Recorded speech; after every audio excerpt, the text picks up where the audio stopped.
Our next speaker is Judy Tedford Deaton. Most of you probably know her. Her speech is William Lester, True to Form. Judy is an author, art historian, frequent guest speaker, art juror, and panelist at museums and conferences such as the American Alliance of Museums, Texas Association of Museums, Contemporary Art Dealers of Dallas, Mountain Plains Museum. She's also currently a member of the Cassetta Board of Directors. She's also a recipient of Cassetta Awards for Outstanding Publications, Exhibitions in 2014, 15, 16, 24, and is the 2021 Distinguished Service Award from Cassetta. As the Grace Museum Chief Curator of Exhibitions and Collections, Judy is responsible for research, concept development, installation, and interpretation of 10 art exhibitions annually. Now think about that, 10. Since 2006, she's been responsible for oversight of the museum's art and history collections and art exhibitions focusing on historic and contemporary American art and artists with Texas connections. Before joining the Grace, Deaton was an associate professor of art, history, and gallery director at the McMurray University. She earned a BA from the University of Texas at Austin. She was a recipient of the Southern Methodist University Meadows Artistic Scholarship Graduate Award in Art History from 1989 and 1990. Please welcome Judy Deaton.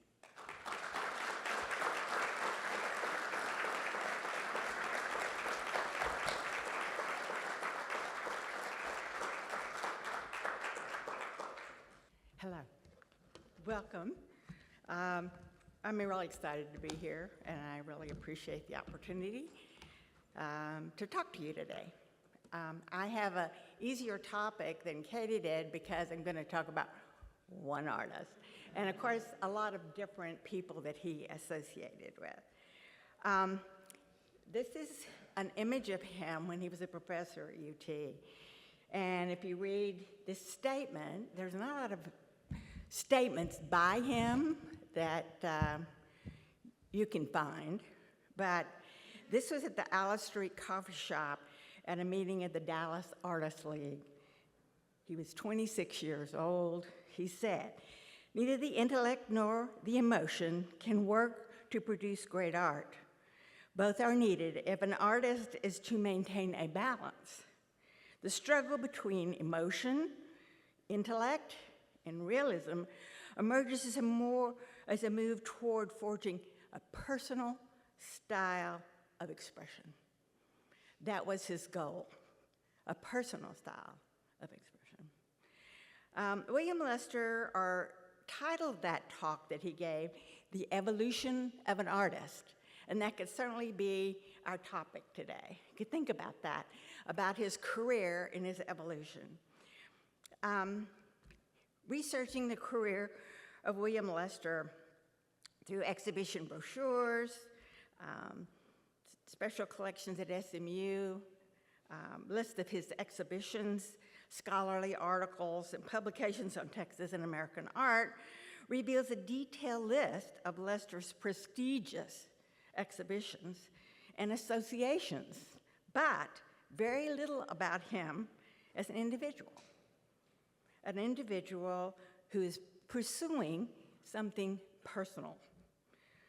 So the photo of William Lester was provided by Paul Lester, his son. I had the opportunity to interview him and also his sister, members of the family, and many of his former students so that I could get a better view about him as an individual. So I would know more about him, and I thought that would bring a lot of information to how we see his art and the development of his career. I thought it was an important thing for us to introduce some of these artists that we are familiar with as regionalists, modernists, Texas this, Texas that, and think about them as individuals and not just part of an ism or group, because I really don't think they thought of themselves that way.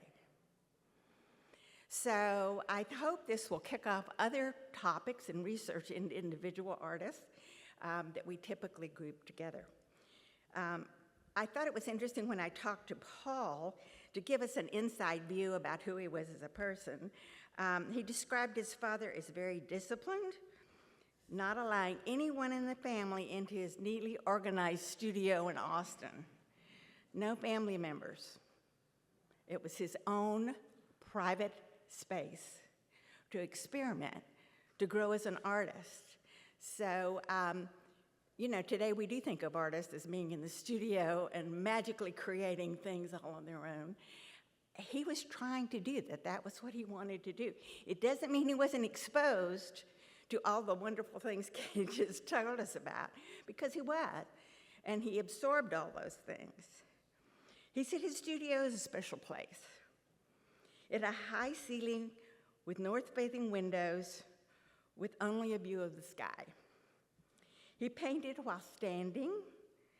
He had a very large porcelain palette covered with dabs of paint, a wooden surface like a table with jars crammed with brushes of different sizes, palette knives, cans of turpentine, linseed oil, and thinner.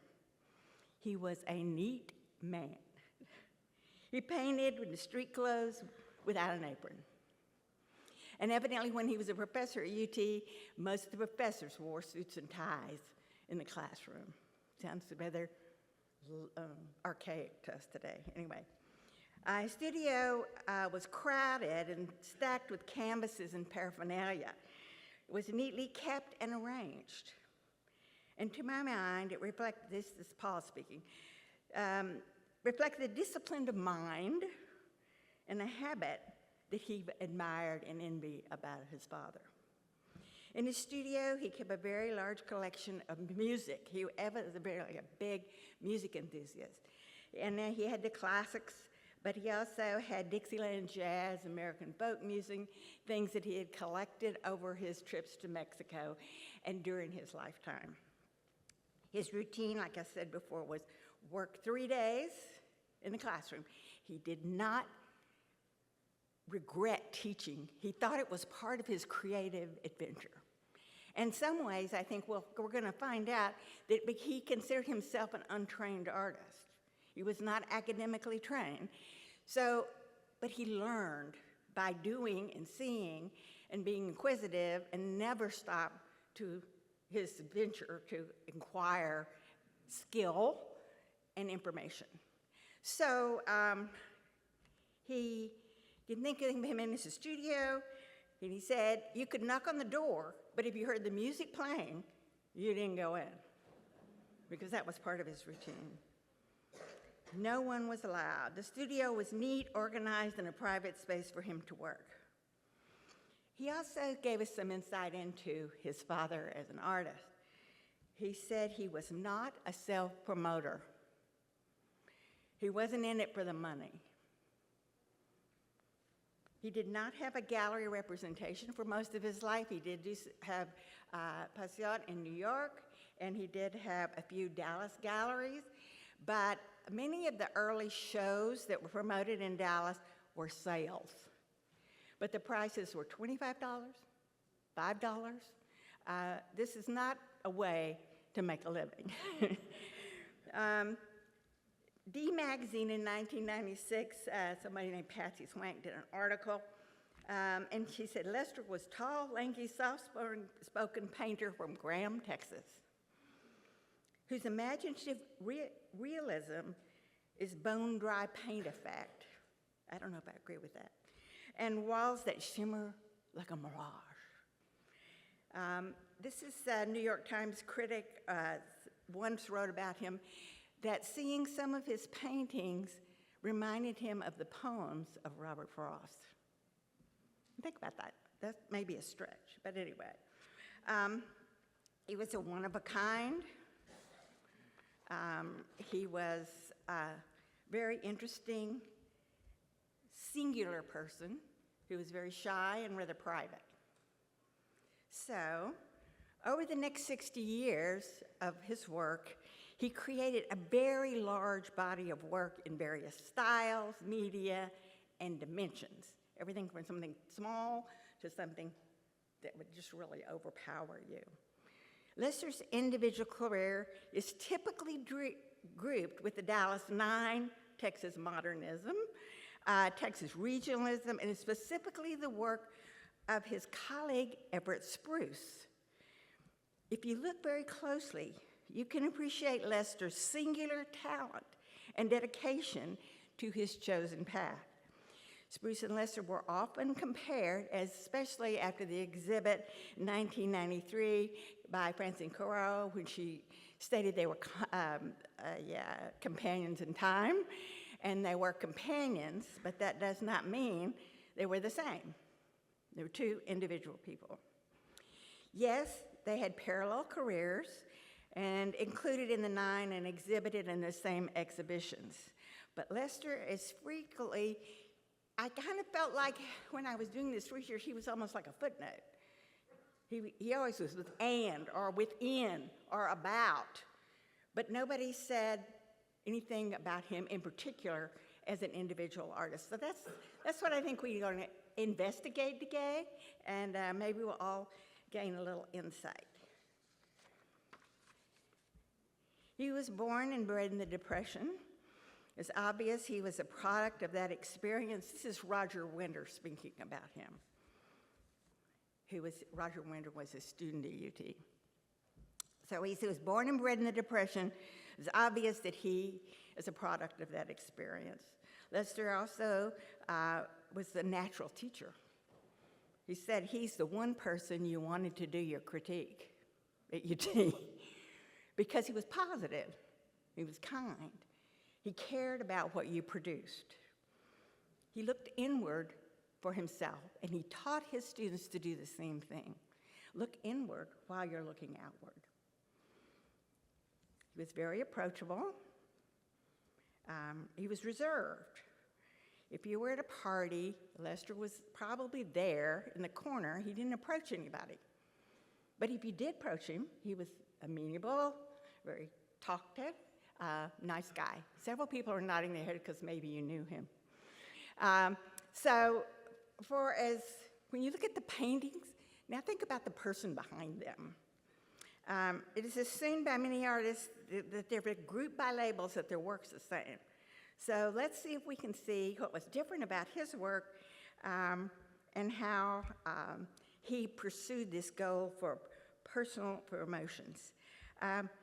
Realism is part of what they all started out with, sort of, but truly, he took from his friend Alexander Hogue the statement that there is no such thing as realism, because everyone sees things different. Everyone brings different things to that moment to looking at the same thing. You may look at something and focus on one thing and someone else another. So private experience and personal experience is very, very important. The exhibition that I curated in the context of a lifetime was this investigation into Lester's legacy as an individual accomplished artist in the context of his personal experience. It was curated to see that Lester worked throughout his lifetime to merge opposing forces of realism, abstraction, and the visual dialogue. I want to thank everybody in this room who helped me do this. There are a lot of collectors, there are a lot of scholars, there are a lot of museum people that were really on board with this and felt like it was a really good time to do it. And I couldn't have done it without their assistance, and I want to thank you all. Too many people to name at this particular time. But I want to say this. Collectors play a really important part in this story because much of his work is held in private collections right now. You preserve things, you share your work with curators and exhibitions. You play a really important part in the Texas art story. Whether you're interested in modernism, any kind of media, I just want to thank you all personally because it's an extraordinary thing. I went to talk in Missouri, and I don't know that they have Missouri art. I don't know that they have a group of people like this who cares so much about this and promotes it. It's really kind of an extraordinary thing. I think you need to pat yourself on the back. Anyway, I just wanted to say that. This is Graham, Texas.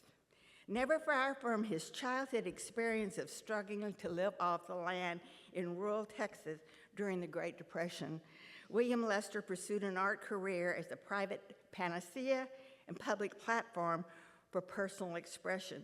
It lasted his entire lifetime. Think about world events and things that were happening there. If you were born in 1910, and that is a photograph, it's called Abandoning Graham, and that's a rural community. And you can see on the map where Graham is and how it's located way up there close to Oklahoma. So anything that happened in the Dust Bowl that came through here came through Graham as well. So all of that, the Dust Bowl, the droughts, the Great Depression, all of those things were happening about the time he was born. He was born August 20th, 1910 on a dirt farm 12 miles east of Graham to John Lewis Lester and Mildred Matilda Paget Robertson Lester, the only male child of a blended family of 11 children. Lester spent his childhood in Graham on the farm with his mother, 2 younger sisters, and 7 older sisters, many of whom from a previous, like stepsisters, from the other family. Like many tenant farmers, the economic environment and circumstances proved disastrous for the Lester family. In 1920, John Lester abandoned the family. And that is something that happened in those days. You could disappear. You could disappear. He abandoned the family. He said he was going to work in the oil fields and didn't come back. Mildred took refuge and moved into town of Graham to live near her brother, who was a doctor. And he eventually became a father figure to William. And they stayed in contact for most of the lifetime. So he moved from there. And Graham is a perfect example of what was happening to many families all across the Southwest during those years, and really all across the United States with the economic problems. So I thought you would like to see this little map of Graham, so get an idea about where he grew up. And then he ended up in Dallas. In 1924, Mildred and her youngest children relocated to Dallas, and like many small-town residents, moved to major cities like Dallas that were thriving to find work. William's older stepsisters had jobs working at Dallas Power and Light, so they thought it was a good place for them to come. I don't know what their living conditions were. They all lived together, how that all worked out. But in 1924, we can think of Dallas, Texas as a thriving city in the midst of rapid growth and transformation. This is a key transportation hub. A lot of things were happening economically, and cultural changes were happening. The arts education and support for local artists was a major art movement at that particular time. But what they were doing is to try to increase the cultural footprint of Dallas as a major city. Very often you find cultural and art being included as an important element to make that happen. So there are a lot of different ways, and almost every city did this. They wanted to be, great city deserves great art kind of thing. You can see the city council saying that kind of thing. But it was life-changing for William Lester.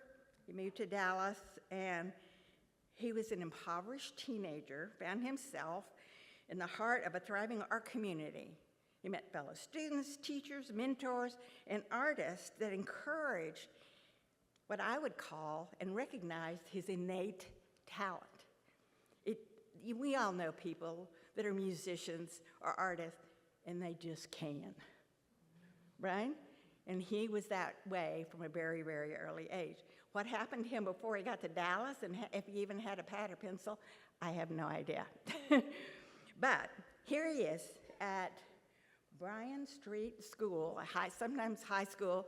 He was there, and he was enrolled, and he just happened to land in the class of Miss Eleanor Benners as an art teacher. He collaborated. The school had already done collaborations with what became the Dallas Public School Art League, and they were bringing in posters of art and things like that, and people could guess who did it. And so obviously that was already a tradition at that school. Frank Ray and Edward Eisenlohr were involved in all the aspects of all of these things, and the Dallas Art Association was developing at the time. So, a lot of things are going on here. This is the very age 19. 1928 is the year Lester committed to becoming a professional artist. This is what his family told me. He made that statement: I am going to be a professional artist. A key player in that decision was Miss Eleanor Benners. Benners had just completed a 7-month study of advanced work at Columbia University in New York. Not only was she academically trained artist and gifted teacher, Benners was also a founding member of the Dallas Print and Drawing Society in 1935 and very involved in the Dallas art scene. 1930, she was a member of the sketch class of American Modernists. 1930. She went to Provincetown, Massachusetts to do extra study. So you'll find very often with especially women artists, they continue their education. And there are camps and opportunities to do that. Even if you're working here, you have this job, but you go, and I think Benners arranged for scholarships for students that she saw that had talent and connected him with these people. And then that's very much a part of Lester's story. So if we look at this drawing, Little Mexico, in 1928, he's a senior in high school. And it's really a lovely little drawing. That's some talent in this. Benners encouraged the shy Lester to be involved in all kinds of activities in and out of the classroom. She was an important mentor to young talent like Lester and Perry Nichols and also Ben Colwell. So her name will pop up. You just have to do research, and all of a sudden, here's this line. I have no idea what she looked like. I could not find any pictures of her. She's in the background, making a lot of these things happen. It's always teacher. There's always someone who comes along and says, you can do this. And she was that person for him. This is really interesting because, think about it, this is a difficult time to be an artist, and she gave them the determination to do so and connected them with people. When we had this is the earliest work that was in the exhibition, and when we went through and actually looked at the back, what does it say? That's William Lester's handwriting.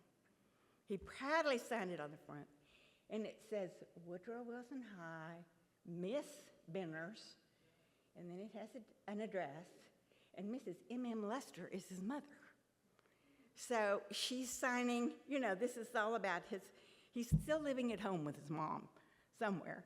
And I think that was just really poignant to me to see the association of people that championed him in the very beginning. And it's a lovely little drawing. And it's just the beginning of what he was able to do.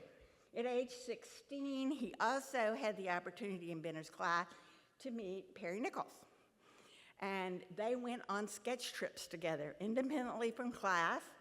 And there's all kinds of stories about, because Perry Nichols was from Dallas, he'd already studied with Alexander Hogue through Benner's work at another school, and he had a lot of information to share with young William. And so their drawings, I think a lot of that is held in the Bywater's collections. You can see some of those early drawings.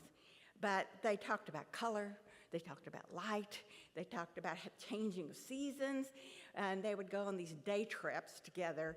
And I love that little sketchbook. There are many sketchbooks that show their experimentation and what they did.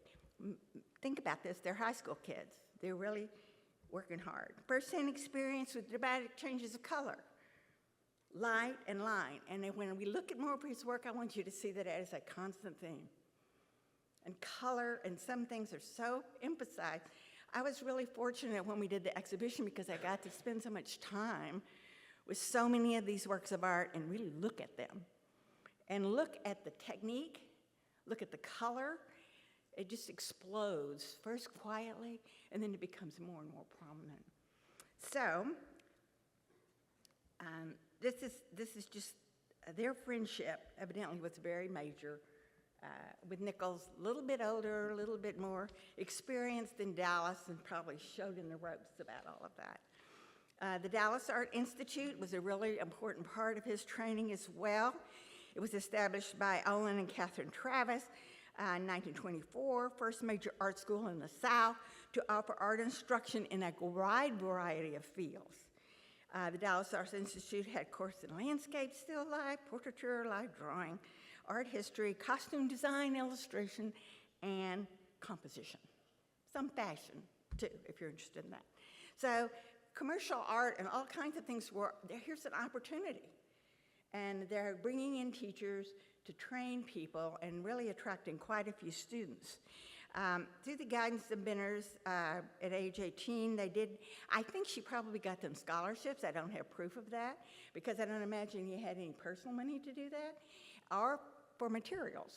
I mean, sketchbooks and stuff like that, when you don't have anything to eat, is pretty hard to come by. Anyway, the Dallas Art Institute was a really important place, and I do hear that many people,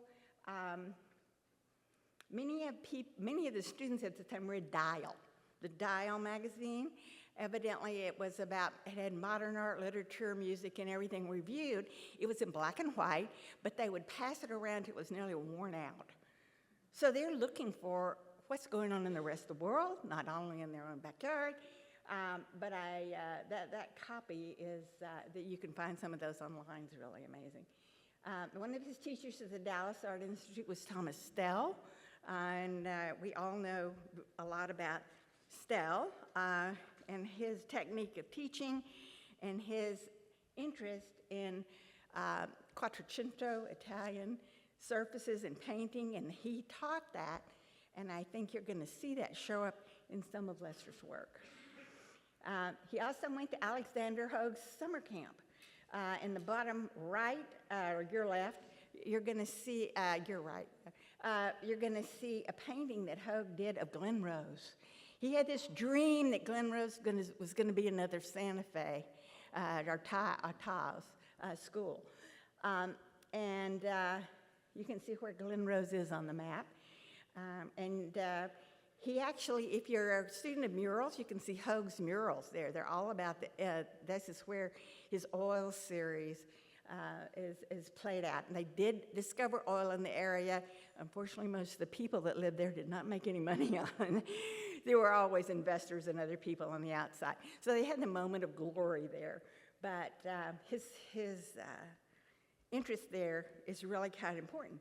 So he was still in high school, went with Nichols, and they studied there in Glen Rose. Beautiful area. Just to remind us what was really going on here is the Depression. And as part of the exhibit, I brought in some wonderful Depression-era photos that actually came from the Amarillo collection at the Amarillo Art.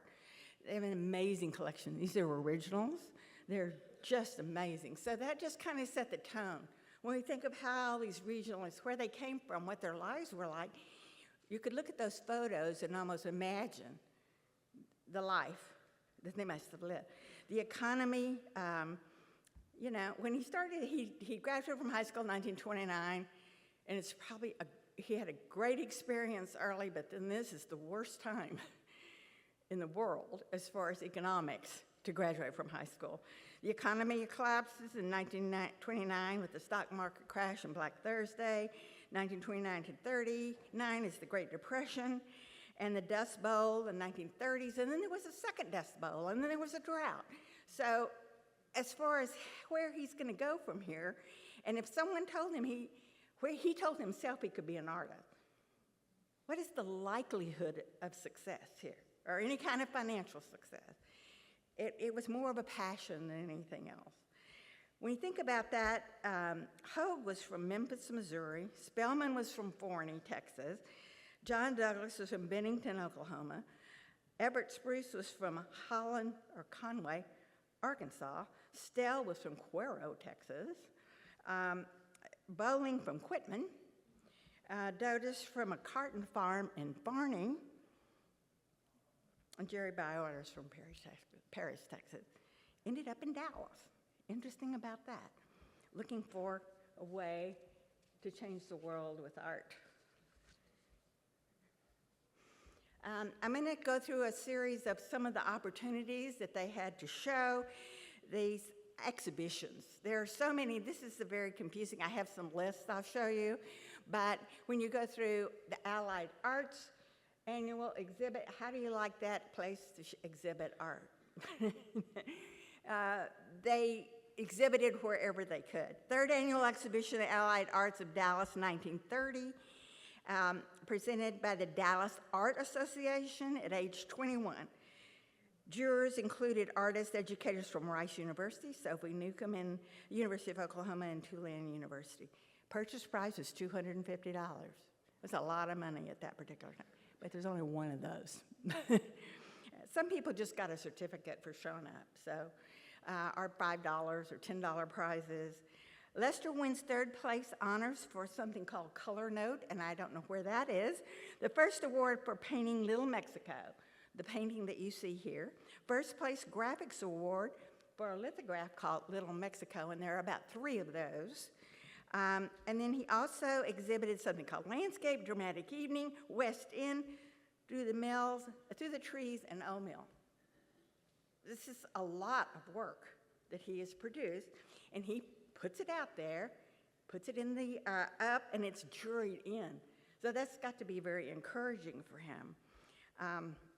Dallas Morning News critic in 1932 looked at the show, and he wrote, "It is easy to feel that the artist, William Lester, has sublimated any attempt to find actual representation. To his extreme interest in design and color." You're going to see that over and over again. But this is noted very early for him. And if we look at this little painting, it may not look really exciting. But now remember, he can do absolute realism if he wants to. He's capable of it. He's capable of doing it in several different media, but he's making choices of other ways to express how he feels or what he thinks he sees or what he wants us to see in turn. The Dallas Public Library still owns a painting that there was a gallery started mostly at the behest of Frank Ray. We're going to hear more about Frank Ray. And in fact, that area, he's very important at this time in Dallas. And he's suggesting this. And in fact, I understand the Dallas Library still has one of his paintings in their collection called Scene on the Brazos. And I'm not really sure if any of us have seen it because it's in the library. He had. Of course you have. Of course you've seen it. But anyway, the 4th annual that comes after this, you get Lester giving a first award for freehand drawing called Composition, and another one called Landscape, a painting, and another drawing. So he's continually producing work and exhibiting. And he's really very young. And a lot of the people that he's met in these schools and classes, summer camp, are allowing this kid in the group. He's really younger than everybody else. And he's got the guts to do it, you know? You have to say that. The Through the Trees is really beautiful, if you can see there. But look how different they are, all at the same time. So it's hard to put him in a box. He was also very active in printmaking. Early printmaking, 1929, 1930. He experimented with woodcuts, lithography. It's this kind of, the images are identifiable, but the overlapping characteristic is form and structure. So think about, for a painter or someone doing prints, what they're working to do is put the 3-dimensional thing that they see into a 2-dimensional flat surface, and then organize the elements, compositions, colors, and lines to make an image. So, It's very interesting. Look at the draftsmanship here. It's really lovely. Composition, contrast, line, color, structural control, intensity of form and line, it's all there. He was true to form over subject. Okay, think about that, form over subject. He's not trying to tell you exactly what he looks like. It's not photographic in that way. There's a lithographic drawing in the DMA. That's really, it's amazing. The DMA has a lot of these because they were purchased out of those early shows, and they were involved in that. So he did go to Arkansas, to Travis, Ozark summer camps. This is a very early painting that it's called Cabin, 1931. And I don't know for sure that I can connect that with absolute surety that that was done there, but it coincides with the year. They stayed in cabins that were on the site, and it is said to be one of his first experiences with painting. They did painting classes. And these were held in the summer. They were for a few weeks. You have all these young artists. I think they put on plays and shows. It must have been quite an experience for Lester to go there. And he went with Perry Nichols. So there's Perry Nichols' version at the bottom, Cabin, 1930s. So they were both there. But I really do think that painting is from that era, and I love the photograph of the students. And of course, Catherine Hill Travis was there teaching as well at the time. Now, I'm not going to read all these off because we don't have time for this. By the first half of the 20th century, Dallas had risen to prominence as a center of artistic activity. Look at what was happening. This is just part of the list. There are groups of people, a lot of course, women's societies, but there are groups of people across the city that are working to create an art environment, an art-friendly environment in Dallas. 1911, there's Vivian Anspa's school, 1892. So that preceded, when he arrived, this was already happening. There were places to study art. There were people that he could be associated with. I could go through and explain all those, but it would take longer than I have time. That's kind of another talk about all of that. But the first, here are some other things, and I want to make a point here. At this particular time, they were supporting local artists. Some of these things were saying Dallas County only. They were supporting local artists, and that is the difference. We're going to see that change over time, and it becomes, you know, the whole city, the whole state, and then it becomes international and and national. So, but at this particular moment when he arrives, this is the environment he arrives in. And that's a really good, and appears there's a Printmakers Guild, and of course that's part of Eleanor Benner's work, and her involvement in all this is not to be missed, that's for sure. He did have there was some commercial support, not anything like we have today. The gallery system was nothing like we have now, where they, take an artist and they're under their wing and they promote them. So if you have if you see this on some painting you buy, it means it was from this period because they were presenting these at the Joseph Sartor Galleries, and this is, they had a new building. It was really exciting. So, and then Southwest Review came out of several organizations in the town, and that also publicized things. But young William Lester joins the Dallas Artists League. And this is an association that a lot of young artists, I can't believe that I remember the name of the individual, but she offered free dinner to these guys who were practically starving. And they got together, and it's amazing. The people that came, and they had talks. They exchanged stories. They taught one another things. So you can imagine, wouldn't you like to have been there and been to one of those meetings and hear what everyone was talking about. So he was very much a part of the Artists League. The statement at the beginning, that was Lester's talk at that meeting. He got up, as a very young man, in front of all those people and expressed his personal evolution as an artist. Very competent, wouldn't you say? Now we're going to look at some of the exhibitions. I was able to find out what he exhibited where. I'm not going to go into a whole lot of that. That's a whole another conversation. 1932 Fifth Annual Allied, presented by the Dallas Arts Association. Becomes confusing because there's so many associations and so many different names. But anyway, with all the support that he's getting, art emphasis, education, many Dallas artists, I want to tell you, we're not making a living.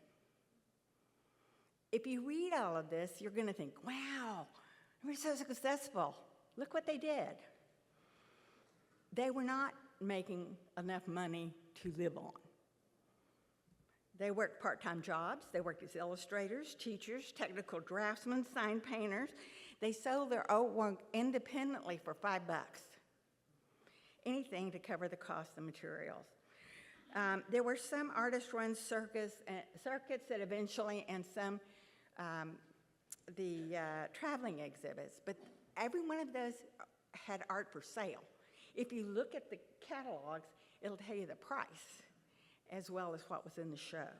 So we cannot assume that this is an easy path because their work is expensive today. We need to get that out of our head and think about what it took to produce this stuff, what makes it so extraordinary. The fifth annual Allies exhibit, by this time Lester's really active. He entered an oil painting called American Scene, one called Stairway, one called Houses, one called Flower Composition, an improvisation of freehand drawing, The Old Place, White Rock, and Long Barn. So he's very prolific, even if he's not selling anything. The Dallas Nine, I don't think I need to go over this story with this group, because you know what happened. February 20, 1932, Lester and his contemporaries exhibited paintings Dallas Public Art Gallery, which just happened to be because of renovations at the old Majestic Theater downtown. They had an upstairs Majestic gallery. And so it was an exhibition of young painters, all young men under 30 years. And a New York-based magazine called the Art Digest published an article about these young men, and they called Young Texans, all under 30, show in Dallas. And he talks, and it reads like they're surprised that they came to Dallas, and this is great. And so that really kicked off this whole idea of Texas art and what is Texas art. It says the future of a community's art interest rests in large part upon the development of youthful artists. Realizing this, the Dallas Public Art Gallery recently arranged a group show of paintings by 9 young Dallas artists, none of them older than 30. The interest that the public showed was extraordinary. Jerry Bywaters, John Douglas, Otis Dozier, Lloyd Goff, William Lester, Charles McCann, Perry Nichols, and Everett Spruce were part of that show. I really would like to get a list of what was shown. If somebody has that, let me know, because I was not able to come up with that. I mean, what exact paintings were hanging on the wall when they saw this, the Majestic Theater. But these people, Bywaters, Douglas, Dozier, Lloyd Goff, Lester, Perry Nichols, Everett Spruce, they all knew each other. They all knew each other from the associations that they were in and knew each other's art very well. But this is really a moment when we like to think that they have gone from being local to being national. Suddenly someone from New York says, this is great. So it is great, and it was great, and it was an eye-opener, and it was a real changer for all of these people. We're going to look at some work by Lester. This was State Fair of Texas exhibition. The exhibitions they did at State Fair were a big deal. And I guess, I don't know if they're still in operation, but anyway. This is a lithographic crayon drawing, that waxy crayon that you draw on the substrate to actually make a print. Jerry Bywaters reviewed the show, and this is what he said. Lester has literally imbued the grease with textures and values not secured better even in oil. If there is a touch of genius to be found in the gallery this week, it is in the works by William Lester. That's quite a statement. These are really powerful. They really are. I can't imagine what the gallery looked like with all of these hanging up there. But by 1933, the Dallas Public Art Gallery was changed to the Dallas Museum of Fine Arts. So you can see a progression of these institutions.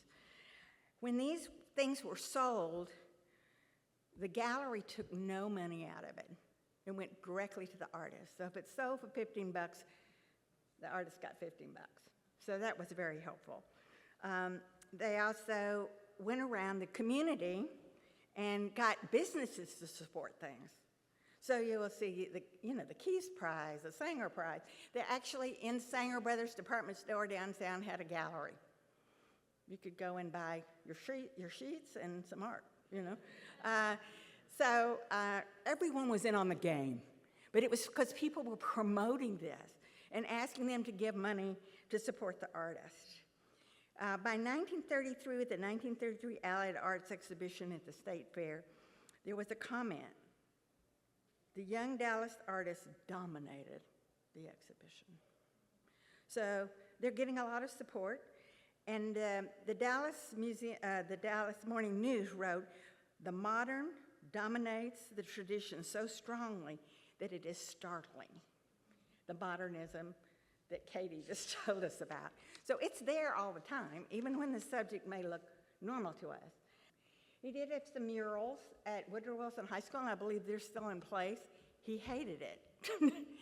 Francine Carraro, interviewed him late in his life, and he didn't like it. He didn't do it, but he did it for the money. It's what you have to do if you go to Woodrow Wilson High School. I think you can still see these in place. He did that. He also worked for the Civilian Conservation Corps for two different stints. I believe it was like 6 months to a year at each one. If you don't know what that was, it was a government assistance program. The majority of the funds given to the CCC members consisted of allocations to dependents. Okay, they had to send the money back home. It had a wide effect on the economy. It was to help, these were unemployed young men working to build and create projects at parks and all kinds of things. And they had to stay in the camp and work out the time, and some of it was physical labor. Not in Lester's case. He was what was called a camp artist. He was hired to draw pictures of people working, and he didn't like it at all. So he would linger and go out into the local landscape and draw and paint. So he got in trouble. According to Paul, he got in trouble several times because he wasn't doing what they told him to do. He was off somewhere in the landscape. But they called this a safe wage, was lower than union wage. And the maximum you could make was $30 a month, and 25% went home. So they fed you, they gave you a place to sleep, and they gave you a job, but that's it. And Lester did it twice. And it may seem like it was maybe not the smartest thing for him to do, but it shows up in his art. This exquisite detail, sensitive drawing by Lester was completed during the Depression while he was employed there. I can't see him sitting out with a piece of paper and doing something this detailed. But this is what they say. When he was in Fort Sill, Oklahoma. So the Wichita Mountains are in Fort Sill, Oklahoma. and Lester was stationed there in 1934. While there, he went to remote areas, sketched things, drew things. We're going to see this show up in different things that he painted later. But when you see Wichita Mountains or any of those things, it's going to be referring to that. I just think this is the most exquisite drawing. If you look at it, I wish you could see it in person. This is in the Southern Methodist University collection, and I don't know, it's been out very much. There are other beautiful drawings from this period. He also took a job at Dallas Power and Light.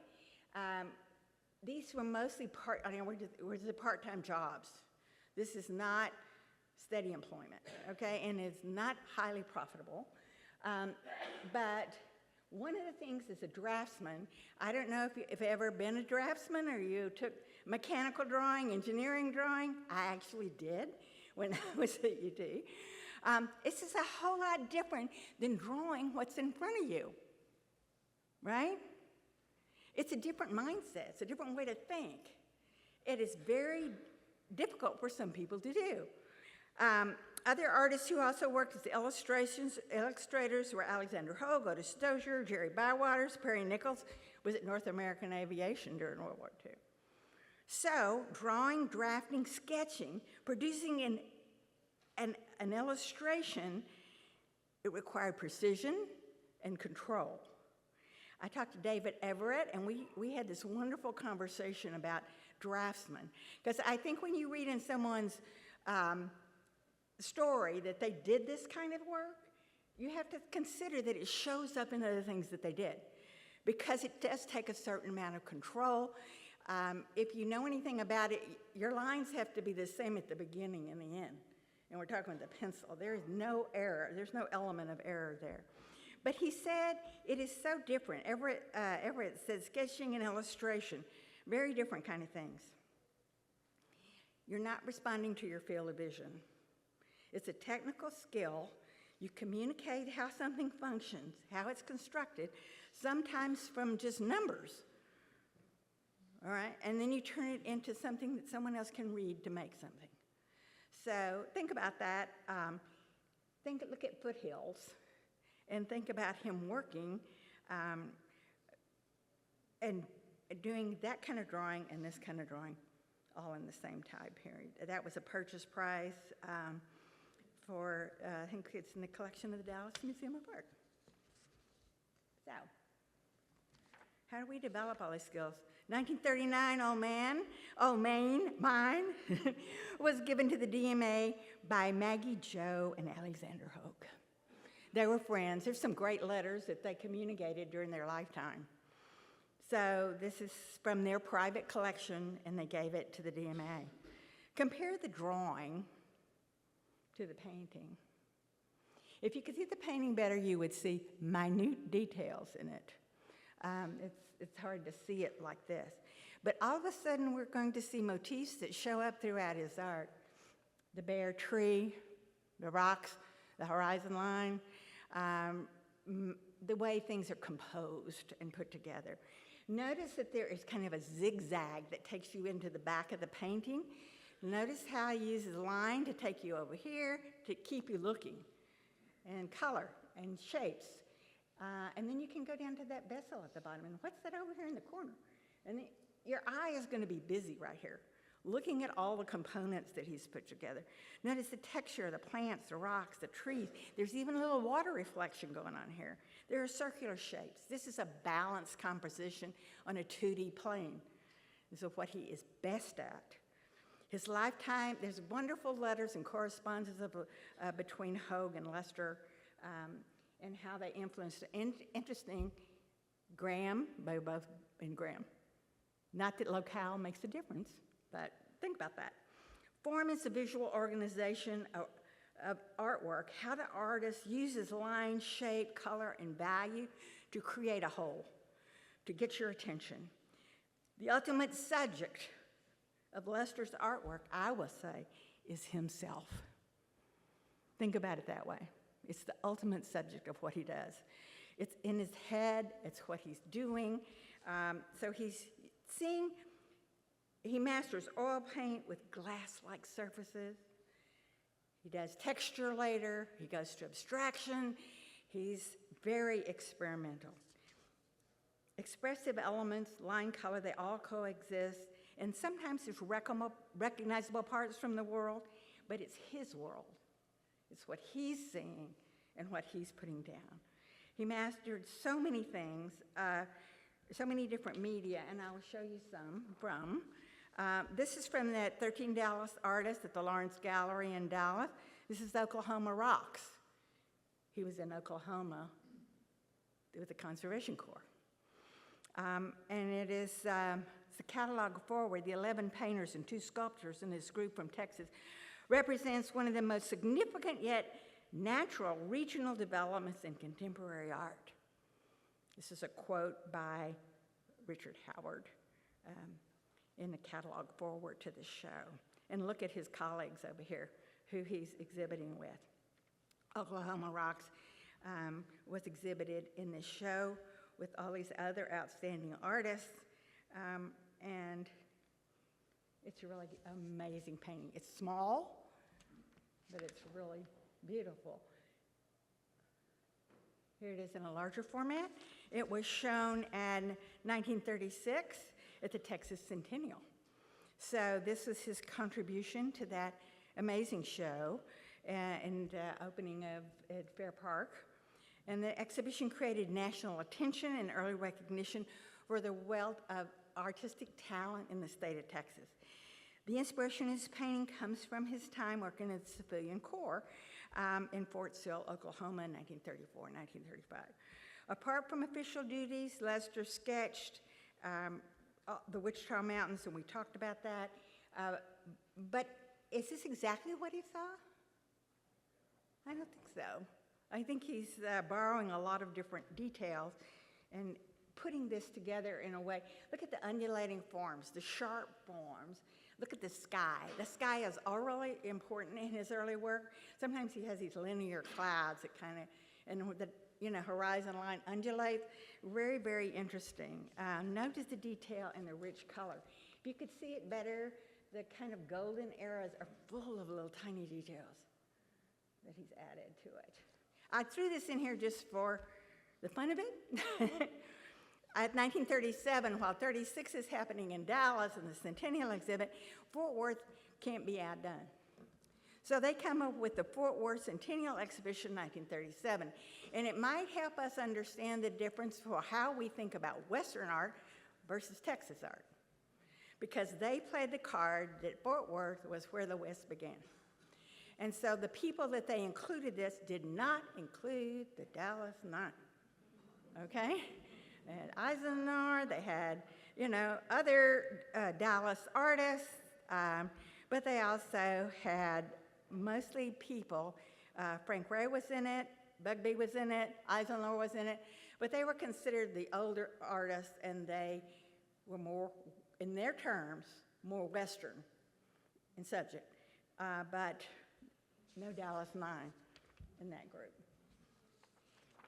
All right, here we are with, this painting was inspired by a time he spent in Fort Sill, Oklahoma. It really is, in person, it glows. It shimmers. The surface is like glass. You cannot see very many brush strokes. The rocks on this side of the painting, the way he's curved them and distorted them, they appear to be metallic in person. It's really quite extraordinary. The mountains in this area were a rocky series of rocky promontories that came out from 500-year-old granite. So there are forms that look like this, but this is strictly his interpretation. The tree hanging on the side, look at that sky, the way he's organized that, it's really amazing. Skill was learned from Thomas Stell, from his teaching on how to paint and how to keep the surface smooth and to give you an airless quality of the Italian painters. So, yeah, but you're going to look at the motifs. We're going to see them again. There's a tree just standing there with nothing on it. The bare tree. Did we just see that in something by Hogue? His friend, Hogue. But it is extraordinary. The colors are beautiful. This painting was exhibited in the National Exhibition of American Art at Rockefeller Center in New York in 1936. The Pan American Exhibition at the Dallas Museum of Art in 1937 in the Texas Gallery, and also 13 Dallas artists in the first National Exhibition of American Art that took place in 1936. It's amazing. It's been around, but it really is just the beginning of his experimentation. This is also in the Dallas Museum of Art collection, American Art Today, New York World's Fair, 1939. 1,200 works of art displayed. I'm running over? Okay. Okay, there's no way I'm going to get through all of this. So I'm just going to give you a view of some of this, and I'll have to stop, okay? This is Empty Silo from the Golden Gate International Exhibition in San Francisco. It's really extraordinary. He gets married in 1938 to Sylvia, or she has a degree in English. This is a lifetime couple. They have 2 wonderful children together. Then we also have his experience with the Lone Star printmakers. He exhibited in every one of those shows, produced a lot of amazing lithographs. And this Rattlesnake Hunter is another one of the, it's odd. It feels a little bit, it's a little unsettling, but it has all the trademarks of things that we've seen. His watercolors are extraordinary, and we all know that watercolor is a whole lot different than painting, and that you have to really honor the white material you're painting on, and especially in this snow scene, the white is the paper, and everything's done in reverse. This is exhibited in several exhibitions, and it is so unusual. This is actually from something that you would see in the Panhandle. And he must have seen that when he was up there in Conservation Corps. But it is not real. It is not realistic. A cypress fin is basically those knees that come up in a cypress swamp. A fin is a swamp.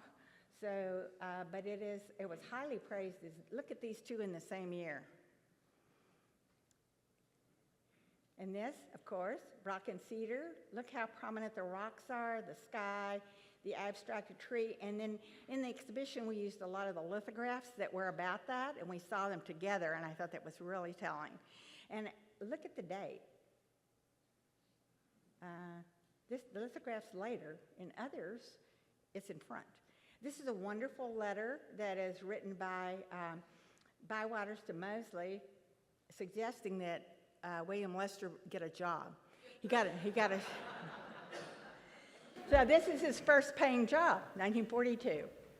But it's a temporary job because it's during the war, and they were losing professors. So it was called kind of an adjunct position, and he didn't get tenure for 14 years. So figure that one out. I don't know why, because he was teaching classes. I love this. If you want to think about the dynamic at UT, Lister's president. Okay, we could talk all day about this. Yeah, it's just great. They look like they're having a adult beverage.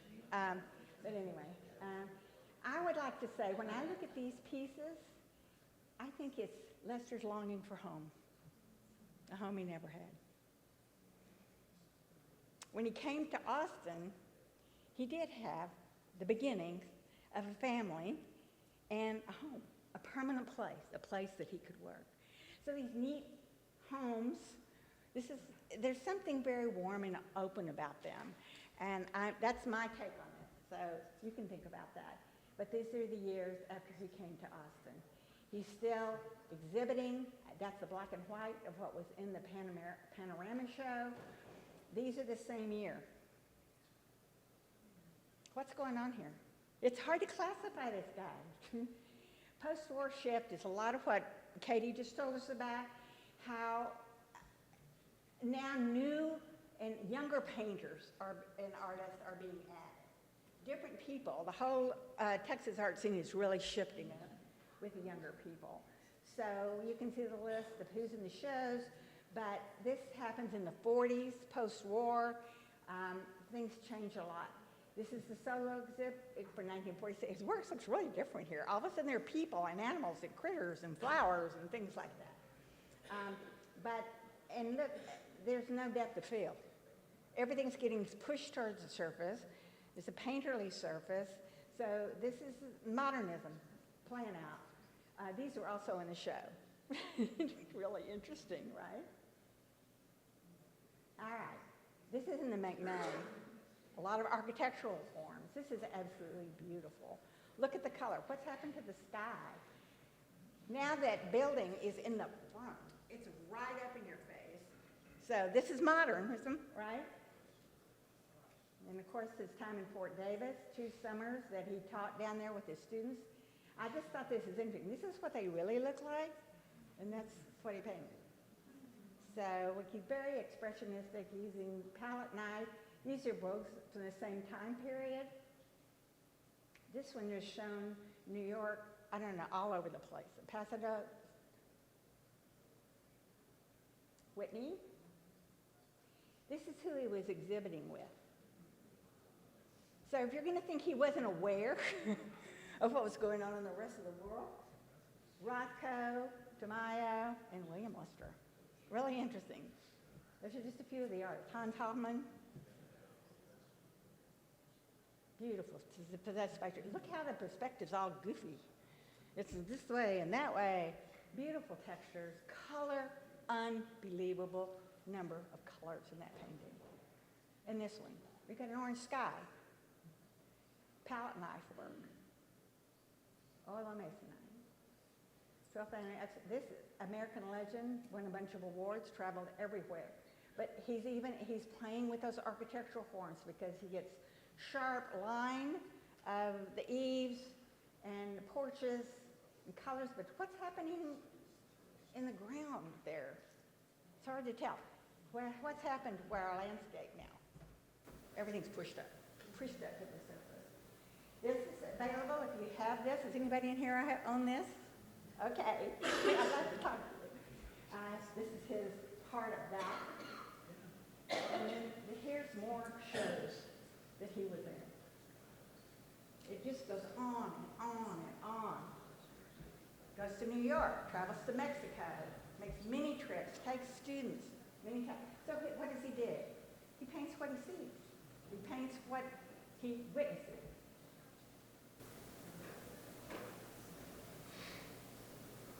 And this comes along. It's Dallas. He's not in Dallas anymore, but he's where some great stories about the people in Dallas. Yeah, the Oliver. This is how things change. So it would be foolish for us to think that artists, what the intention will not aware of all of this. And we're not assigned to it. This is Casey. When you see this in person, it's a matte finish. It looks completely different than everything. He's experimenting with good things. Paul told me this is on your back porch. This is a show that he had in Fort Worth, but it was written about in Austin American Statesman. And so that's where this picture comes from, the Austin Statesman. What's kind of handy here? This is amazing. This is Blanton. The Blanton has quite a few of these lady paintings. And you see, look at the color. This is all about color. These are paintings about painting. More than subject. More than subject. Then we get into these more abstracted pieces. This is on unprimed canvas. Then he has a show after he's retired. And when he has his last exhibit, he's retired Professor Emeritus in 1954. And he has to have a show that comes in court. She didn't look very happy about this. You got a one-person show when you retire Professor Emeritus. But he's fine with it. I don't know. Anyway, it was a great send-off in the end of that. But that is not the end of his career. He started to do things like this. You see motifs you've seen before? This is enormous. It's 48 by 56 inches. We're just blowing it up.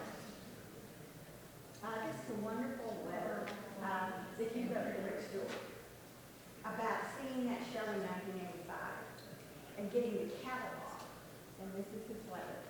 And he says, in my mind, the gap between the early years and today has too long. Just because he was able to see the original Dallas Minor. So let's not separate him into the before and after. Let's look at his whole career and what he achieved.